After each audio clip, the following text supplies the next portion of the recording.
U.S. President Joe Biden arrives in Israel on Wednesday to kick off a high-stakes trip to the Middle East dominated by efforts to persuade Gulf allies to pump more oil and bring Israel and Saudi Arabia closer together.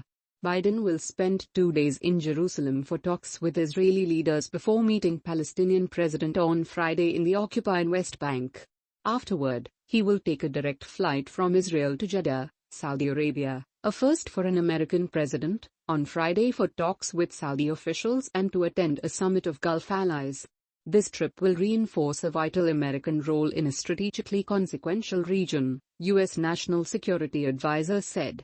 Biden, under pressure at home to bring down soaring gasoline prices that have damaged his standing in public opinion polls, is expected to press Gulf allies to expand oil production to help bring down gasoline prices.